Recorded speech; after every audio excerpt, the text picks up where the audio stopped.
L'étude d'aujourd'hui a pour titre « Le Fils ». C'est l'enseignement numéro 4 de la série d'études intitulée « 28 enseignements fondamentaux ». 1 Corinthiens chapitre 8, le verset 6. « Néanmoins pour nous, il n'y a qu'un seul Dieu, le Père, de qui viennent toutes choses et pour qui nous sommes, et un seul Seigneur, Jésus-Christ, par qui sont toutes choses et par qui nous sommes. » Jean chapitre 1, le verset 1 et 14. Au commencement était la parole, et la parole était avec Dieu. Et la parole était Dieu. Et la parole a été faite chair, et elle a habité parmi nous, pleine de grâce et de vérité. Et nous avons contemplé sa gloire, une gloire comme la gloire du Fils unique venu du Père. Ésaïe chapitre 9, le verset 5. Car un enfant nous est né, un fils nous est donné, et la domination reposera sur son épaule. On l'appellera admirable, conseiller, Dieu puissant, Père éternel, Prince de paix. Matthieu chapitre 28, le verset 19. Allez, faites de toutes les nations des disciples, les baptisant au nom du Père, du Fils et du Saint-Esprit. Dieu, le Fils éternel, est le Créateur de l'univers, au même titre que le Père.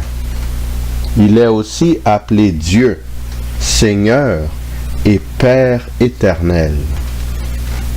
On baptise aussi au nom du Fils, ce qui indique qu'il a une identité, personnalité et autorité qui lui est propre. Cela étant dit, il est décrit dans le livre d'Ésaïe comme étant un enfant qui est né. Aussi, dans le livre de Jean, il est décrit comme la parole faite chair, en d'autres termes, la parole incarnée. Ces textes décrivent justement l'incarnation du Fils. En effet, le Fils est venu sur la planète Terre sous la forme humaine, avec un but bien précis. Cependant, il existe depuis l'éternité, vu qu'il est Dieu et Seigneur. Ésaïe chapitre 63, les versets 7 à 9. Je publierai les grâces de l'Éternel, les louanges de l'Éternel, d'après tout ce que l'Éternel a fait pour nous. Je dirai sa grande bonté envers la maison d'Israël, qu'il a traité selon ses compassions et la richesse de son amour. Il avait dit, « Certainement, ils sont mon peuple, des enfants qui ne seront pas infidèles. » Et il a été pour eux un sauveur. Dans toute leur détresse, ils n'ont pas été sans secours, et l'ange qui est devant sa face les a sauvés. Il les a lui-même rachetés, dans son amour et sa miséricorde, et constamment il les a soutenus et portés aux anciens jours. Ici, on décrit l'Éternel comme étant un sauveur. Ensuite, on décrit un ange qui est devant sa face comme sauvant le peuple d'Israël et les rachetant. Or, il est dit que l'ange a lui-même sauvé et racheté le peuple d'Israël. Il a donc eu recours à une puissance qui lui appartenait à la base. Cet ange n'avait pas besoin d'aide de quiconque pour accomplir cette fonction. L'amour et la miséricorde, des traits de caractère de Dieu, sont décrits comme appartenant à l'ange, car il est écrit selon son amour et sa miséricorde. Dans quel contexte Dieu a-t-il envoyé cet ange? Exode chapitre 23, les versets 20 à 23. Voici, j'envoie un ange devant toi pour te protéger en chemin et pour te faire arriver au lieu que j'ai préparé. Tiens-toi sur tes gardes en sa présence et écoute sa voix. Ne lui résiste point, parce qu'il ne pardonnera pas vos péchés, car mon nom est en lui.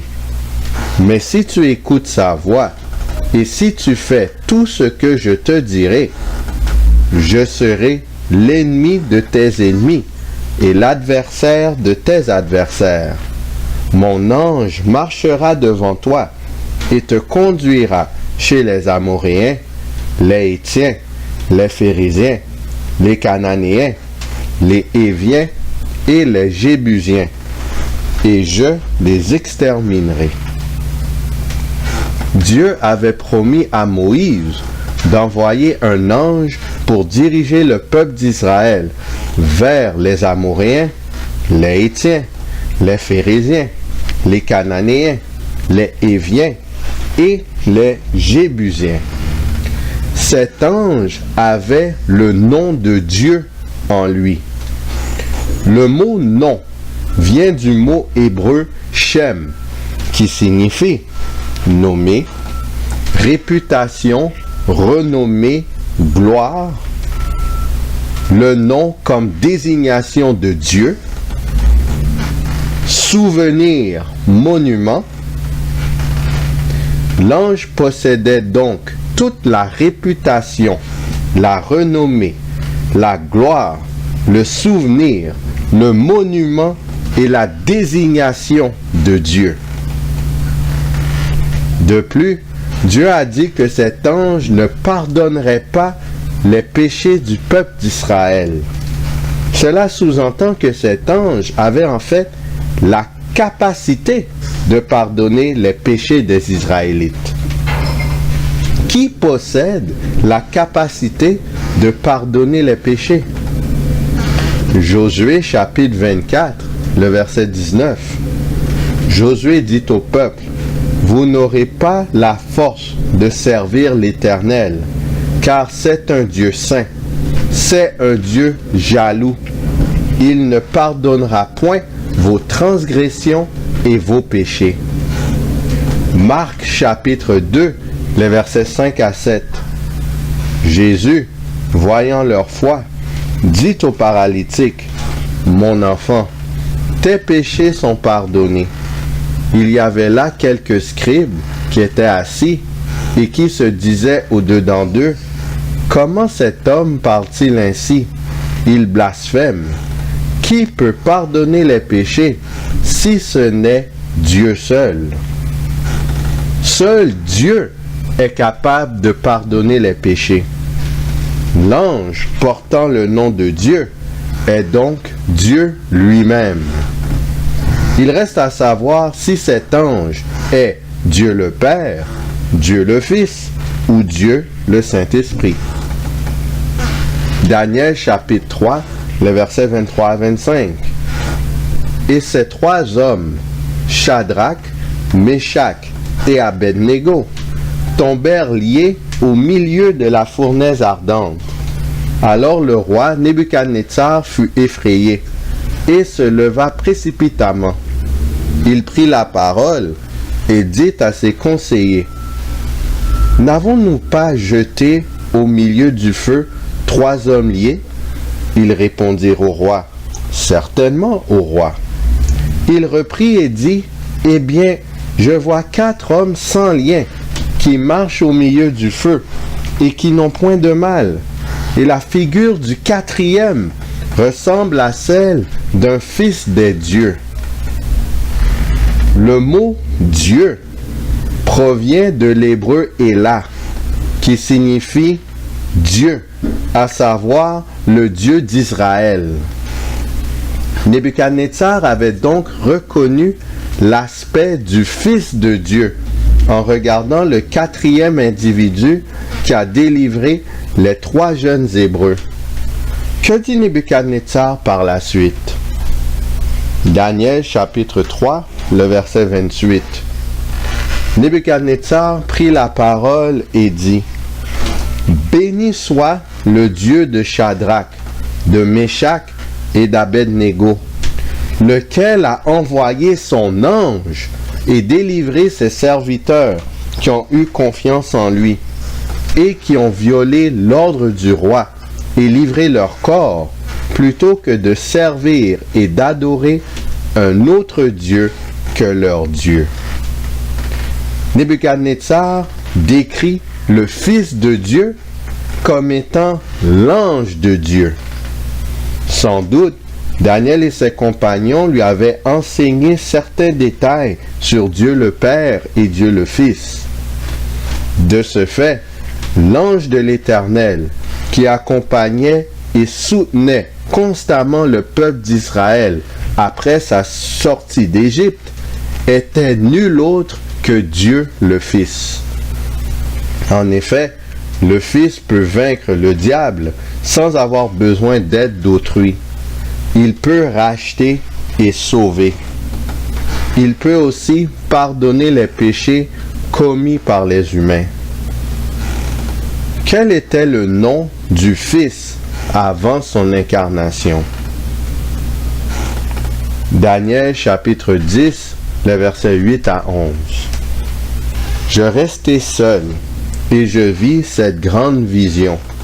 Les forces me manquèrent, mon visage changea de couleur et fut décomposé, et je perdis toute vigueur. J'entendis le son de ses paroles, et comme j'entendais le son de ses paroles, je tombai frappé d'étourdissement, la face contre terre. Et voici, une main me toucha, et secoua mes genoux et mes mains. Puis il me dit: Daniel, homme bien-aimé, sois attentif aux paroles que je vais te dire, et tiens-toi debout à la place où tu es, car je suis maintenant envoyé vers toi. Lorsqu'il m'eut ainsi parlé, je me tins debout en tremblant. Daniel chapitre 10, les versets 12 et 13. Il me dit: Daniel, ne crains rien, car dès le premier jour où tu as eu à cœur de comprendre et de t'humilier devant ton Dieu, tes paroles ont été entendues, et c'est à cause de tes paroles que je viens.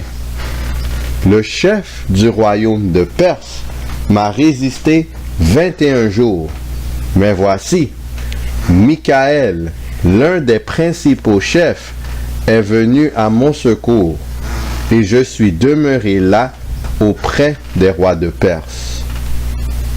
L'ange Gabriel, en vision, est apparu à Daniel.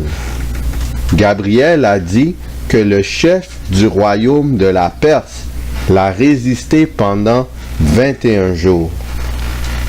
Michaël, un chef principal, est venu l'aider pour remporter la victoire sur le chef du royaume de la Perse.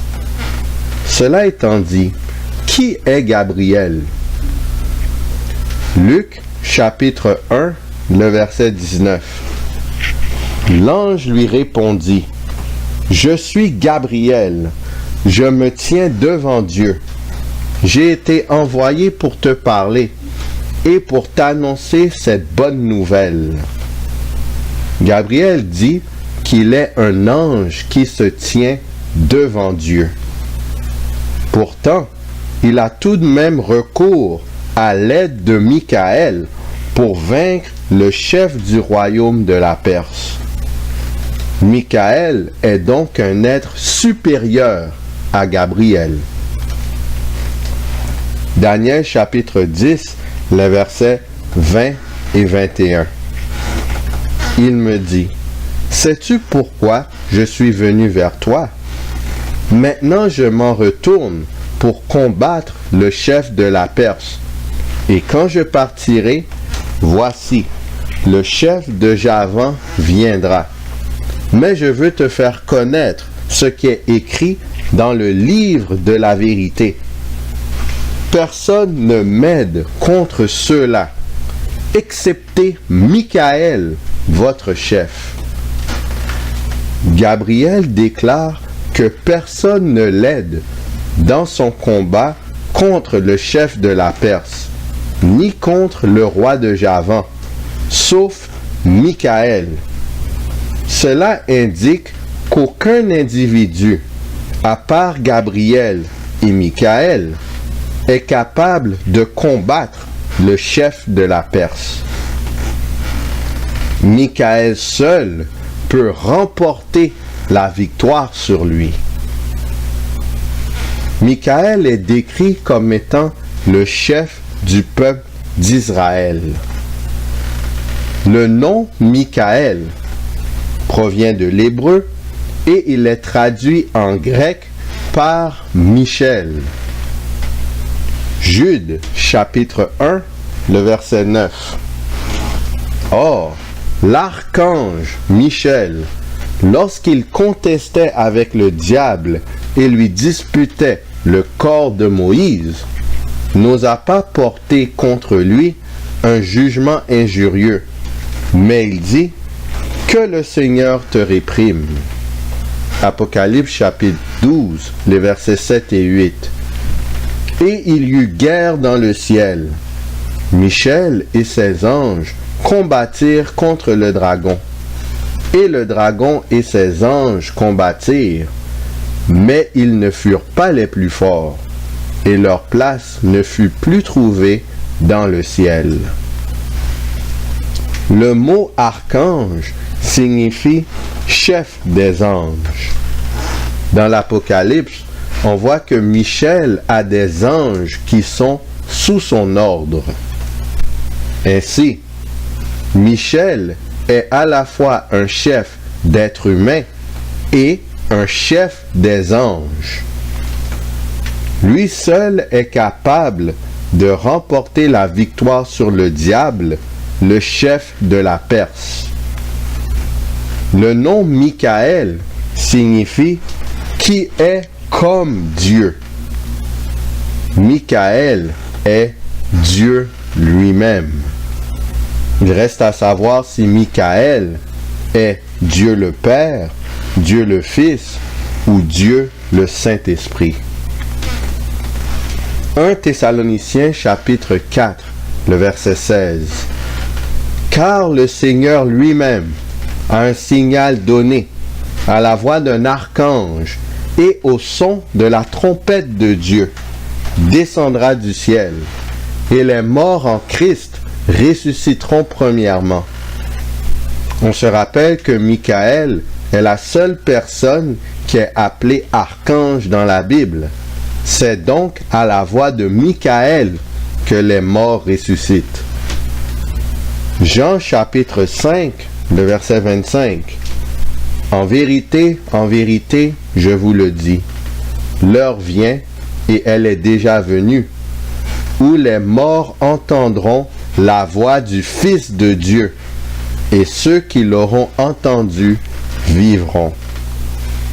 On voit ici que c'est à la voix du Fils de Dieu que les morts ressusciteront. Ainsi, la voix de Michaël est la même voix que le Fils de Dieu. Michaël est donc le Fils de Dieu. C'est le nom qu'il avait avant son incarnation. Michaël est notre Créateur, notre Sauveur, notre chef et celui des anges. Michaël peut pardonner nos péchés, nous racheter, nous délivrer. Michaël détient toute l'identité, la gloire, la renommée, le monument ou l'image et la désignation de Dieu en lui. Sur ce, qui allons-nous choisir? Choisissons-nous Michaël, l'agneau de Dieu? faisant partie de la famille divine? Ou choisissons-nous son opposant, le serpent, le diable et la famille satanique? Choisissons dès maintenant Jésus comme chef, car il est fidèle et juste de nous pardonner nos péchés et nous purifier de toute iniquité. Que le Seigneur nous garde.